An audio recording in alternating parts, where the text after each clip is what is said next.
আসসালামু আলাইকুম। অনেক দিন পর একটা ভিডিও নিয়ে আসলাম। তো বাসায় অনেক কাজের চাপ, যার কারণে ভিডিও দিতে পারি না। তো এই তো দেখুন, বাড়িতে কাজ করতে করতে হাতের কি অবস্থা।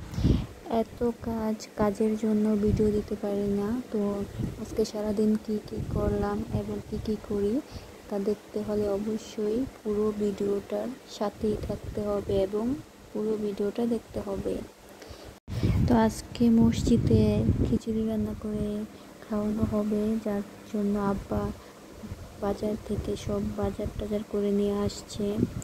মুরগির মাংস দিয়ে খিচুড়ি রান্না করা হবে। তো ওই দিক দিয়ে বাবি আর কাকি বসে বসে কাটাকাটি করছে। তো আমরা সব কেটে কুটে পরিষ্কার করে দিয়ে দিব, ওরা মসজিদের সামনে বাবুর্চি দিয়ে রান্না করবে।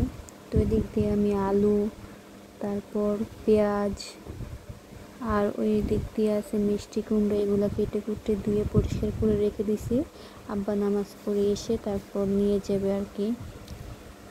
তো এই দিক দিয়ে আবার বাবি বসে বসে লেবুও কাটছে, কারণ খিচুড়িতে লেবু ছাড়া চলে না, যার কারণে লেবু রাখতেই হয়। তো বাবি লেবু কেটে রাখছে।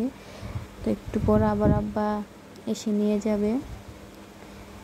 তো তাড়াতাড়ি করে কাটাকাটি করতেছে, যেহেতু দেরি হয়ে গেছে। তো এখন সন্ধ্যা হয়ে গেছে, দেখুন বাড়িঘরের কি অবস্থা, কারণ প্রতিদিন বৃষ্টি হয়। এত বৃষ্টি, বাইরে বের হওয়া যায় না। এই বৃষ্টি আবার এই রোদ, তো বৃষ্টিতে কাদামাটিতে পুরো বাড়ি ভরে গেছে। তো এটা হচ্ছে আমার নতুন রুম। চলেন আপনাদেরকে নতুন রুমটা দেখাই।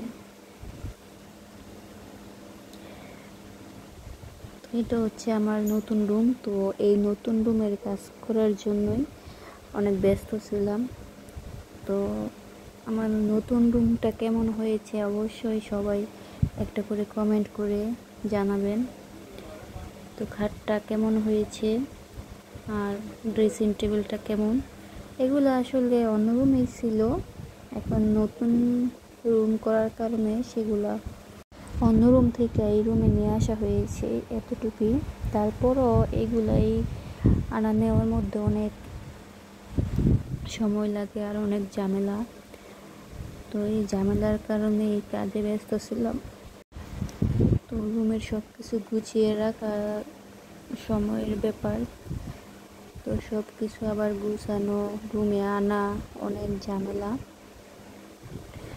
তো বাইরে আবার একটু পর আবার বৃষ্টি হবে, কারণ মেঘলা আকাশ।